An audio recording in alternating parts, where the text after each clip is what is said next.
Hello investors, welcome to tubelight trading dot com. My self Sagar Sharma. और आज हम लोग बात करने वाले हैं ऐसे स्टॉक के बारे में जिसके अंदर एक बहुत ही अच्छी अपॉर्चुनिटी है प्रॉफिट गेन करने की।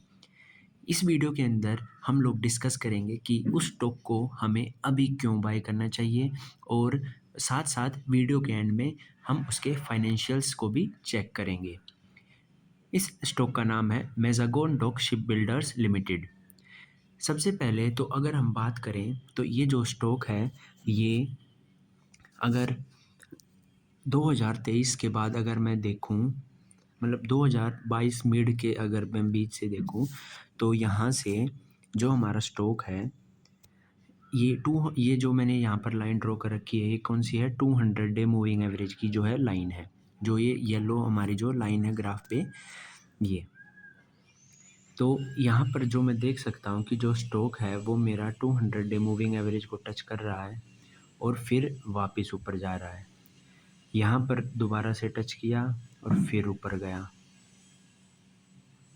सिमिलरली अगर मैं आगे भी चेक करूँ तो स्टॉक ने सेम रिएक्शंस दिए हैं। यहाँ दोबारा से टच किया, फिर ऊपर गया, यहाँ पे टच किया, फिर ऊपर गया।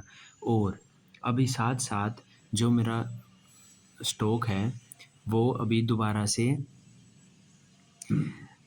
है जो 200 डे मूविंग एवरेज को टच करने के लिए वापस आया है, और यहाँ से पूरे चांसेस है कि ये स्टॉक अब आगे ऐसे मूव करेगा। साथ साथ इसके साथ साथ हम अगर और भी चेक करें अगर इसके बारे में, तो वो क्या है, मैंने मतलब बैक टेस्ट किया है, और ये जो मैंने ड्राइंग्स इसके अंदर पहले से यूज़ करी, ये भाई वीडियो को शॉर्ट बनाने के लिए मैंने जो ड्राइंग्स का यूज़ किया है। तो किसी भी स्टॉक के अंदर हम इन्वेस्ट करने से पहले ये चेक करेंगे कि भाई प्रीवियस ईयर्स में स्टॉक ने कितना मतलब कितना डाउन गया है, कितना उसके अंदर करेक्शन आया है। तो ऐसा तो होता नहीं कि भाई पीछे 10-20% करेक्शन आया था और इस बार लगभग एकदम से 40% करेक्शन आ गया। तो करेक्शन जो ये ड्राइंग्स है, ये मैंने करेक्शन को शो किया है कि भाई हाई कितना बनाया था, उसके बाद स्टॉक ने लो कितना बनाया है। तो अगर मैं जब से स्टॉक जो हमारा लॉन्च हुआ है, हमारा जो स्टॉक लिस्टेड हुआ है, उसके बाद से जो हम हैं जो इसके अंदर जो अपनी जो मतलब जो ड्राइंग मतलब जो हमारी बैक टेस्टिंग है, वो उसको हम यूज़ करके देखेंगे कि भाई स्टॉक ने हाई बनाने के बाद उसके बाद करेक्शन कितना किया है। तो अगर मैं बात करूं, हम कलर दूसरा ले लेते हैं, हम कलर ले लेते हैं ब्लू, ब्लू नहीं, हम कलर ले लेते हैं पिंक, जो ताकि हमें अलग से दिखाई दे। तो जो सबसे पहले स्टॉक ने मेरा हाई बनाया इधर, उसके बाद इसका जो नेक्स्ट लो था वो था इधर। तो मैंने यहाँ पर देखा कि भाई जो मेरा स्टॉक है उसने कितने परसेंट का है जो वो किया है, करेक्शन किया है अपने अंदर 25% का। इसके बाद जो स्टॉक का हाई था वो था ये, उसके बाद जो स्टॉक का लो था वो था ये। तो यहाँ पर स्टॉक ने कितना करेक्शन किया है, वो किया है 29%।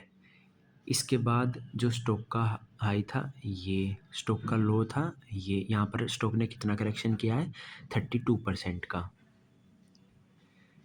सिमिलरली अगर हम आगे चेक करें ग्राफ के अंदर, तो यहाँ पर जो स्टॉक का मेरा हाई था वो था ये, स्टॉक का लो था ये। तो यहाँ पर स्टॉक ने करेक्शन किया लगभग 35% का। इसके बाद आगे चलते हैं। इसके बाद जो मेरा स्टॉक था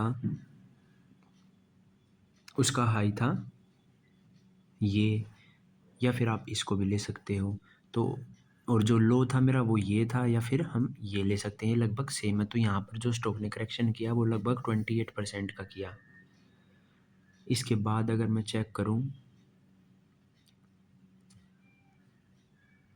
तो इसके बाद हमारे पास था यहाँ पर मेरा हाई था ये, यहाँ पर मेरा लो था ये। तो यहाँ पर करेक्शन किया किसने, कितना स्टॉक ने, लगभग 33% या 34% का। और अगर इसके बाद जो हमारा लास्ट जो अभी करेक्शन हुआ है वो कितना है, इसके अंदर जो मेरा हाई था वो था ये, और लो है अभी तक का लो है जो ये है, या ये लगभग 30% का है।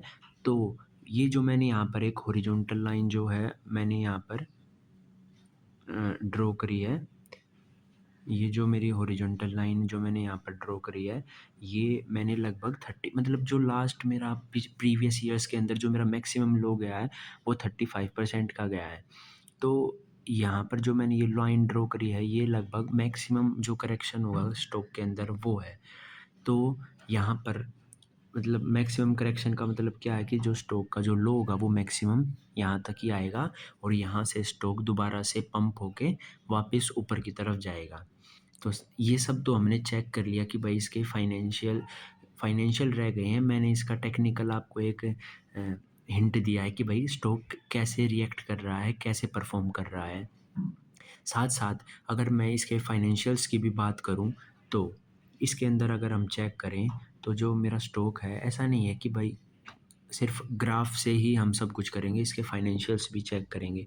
इसके फाइनेंशियल अगर चेक करें तो जून के अंदर जो है इसका जो सेल्स हैं जो वो मेरी 2626 करोड़ की थी, और लास्ट जून के अंदर कितनी थी, वो सिर्फ 2300 करोड़ की, 2350 करोड़ की थी। लेकिन जो मेरा एक्सपेंस है वो इस साल इस मतलब इस वाले क्वार्टर में वो है मेरे ज़्यादा हो गए, लेकिन पिछले वाले क्वार्टर में कम थे एक्सपेंस। मतलब जो कंपनी रॉ मटेरियल यूज़ करती है उसके लिए उस चीज़ में जो एक्सपेंस कितना होता है उस हिसाब से होता है। तो इसीलिए जो मेरा पिछले जून के अंदर सेल्स कम होने के बावजूद भी मेरा ऑपरेटिंग जो प्रॉफिट है वो ज़्यादा है। लेकिन यहाँ जून के अंदर क्या है, 2025 के अंदर सेल ज़्यादा होने के बाद भी जो मेरा ऑपरेटिंग प्रॉफिट है वो कम है। अगर मैं मार्च क्वार्टर की बात करूँ तो मार्च क्वार्टर के अंदर भी जो मेरा है वो सेम हुआ। सेल तो भाई मेरी ज़्यादा हुई पिछले क्वार्टर के अकॉर्डिंग, लेकिन जो मेरा प्रॉफिट है वो है जो मेरा वो मेरा जो है कम हो गया।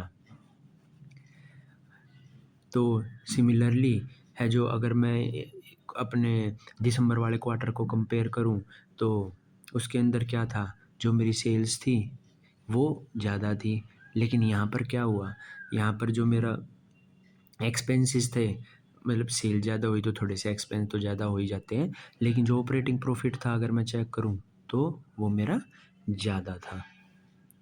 ठीक है।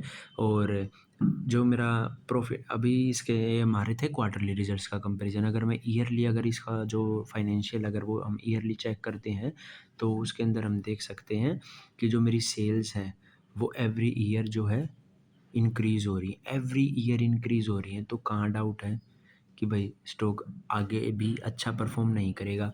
और जो मेरा ऑपरेटिंग प्रॉफिट है वो भी आज तक इंक्रीज़ होता हुआ आया है। अभी ये हमारा कैलकुलेट हो रहा है, तो हर साल इंक्रीज़ होता गया है मेरा ऑपरेटिंग प्रॉफिट भी।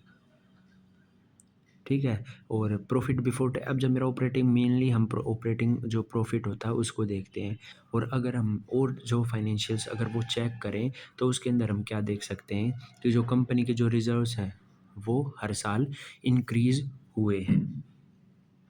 और बोरोइंग हम देख सकते हैं सिर्फ 20 करोड़। अगर कंपनी मतलब अपने ही दम पे बिना मतलब बोरोइंग का मतलब है कि भाई लोन कितना है कंपनी के ऊपर। अगर मेनली किसी भी कंपनी पे जो दिक्कत होती है वो किसकी होती है कि भाई लोन कितना है कंपनी पे। ये कंपनी हमारी की जो मार्केट वैल्यू है वो 1 लाख करोड़ से भी ऊपर है। कितनी, 1 लाख करोड़ से भी ऊपर, और इसके पास बोरोइंग कितनी है, सिर्फ 20 करोड़। तो कंपनी एक बहुत ही अच्छी है, और अपने फील्ड में ये भी मैं आपको बता दूं कि जो ये कंपनी है ये अपने फील्ड में टॉप पर है। जो इसके फिक्स्ड एसेट हैं वो भी हर साल इंक्रीज़ हो रहे हैं, और जो कैपिटल वर्क इन प्रोग्रेस है वो भी बढ़ता रहता है। तो इसका मतलब क्या है कि भाई कंपनी के फाइनेंशियल्स बहुत ही अच्छे हैं। वो सिर्फ स्टॉक के अंदर हमारे जो हैं करेक्शन लेके आने के लिए अभी मतलब ट्रेड कैसे करेंगे, तभी तो करेंगे जब चीज़ें गिरेंगी और बढ़ेंगी, गिरेंगी और बढ़ेंगी, साथ एकदम से बढ़ता रहा तो फिर क्या ही ट्रेड होगी उस स्टॉक के अंदर। तो इसीलिए, और लास्ट में हम इसके मतलब होल्डिंग चेक कर सकते हैं। होल्डिंग देख लो भाई, जो प्रोमोटर्स हैं सारे तो उन्हीं के पास हैं। यहाँ पर आप लोग कहोगे कि यहाँ पर प्रोमोटर्स की होल्डिंग कम होगी, यहाँ कम तो होगी, लेकिन ये भी तो देखो खरीदी किसने है, डोमेस्टिक इन्वेस्टर्स ने। पब्लिक की है, जो पब्लिक की होल्डिंग कम होती जा रही है। तो मेनली जो कोई भी एक अच्छा स्टॉक होता है तो वो कौन-सा होता है जिसके अंदर प्रोमोटर्स की होल्डिंग ज़्यादा होती है और पब्लिक की कम होती है। प्रोमोटर्स की कम हुई, लेकिन डोमेस्टिक इन्वेस्टर्स के अंदर कौन आते हैं, जो इंडिया के अंदर बड़े-बड़े जो हमारे इन्वेस्टर्स हैं। तो मेरे हिसाब से ये स्टॉक अभी लास्ट 3 to 4% करेक्शन करके फिर गेन, जो प्रॉफिट है जो गेन कराएगा, तो इस स्टॉक को हम बाय कर सकते हैं। एंड जो मार्केट है उसकी कोई रिस्पॉन्सिबिलिटी होती नहीं है, तो आप लोग भी अपनी तरफ से इसके फाइनेंशियल्स को चेक करें, और it will be your responsibility to buy और सेल द स्टॉक। अगर आपको मेरी वीडियो अच्छी लगी हो तो उसको लाइक करें, सब्सक्राइब करें और अपने दोस्तों के पास शेयर करें। Thank you and have a nice day, and let your money work for you always.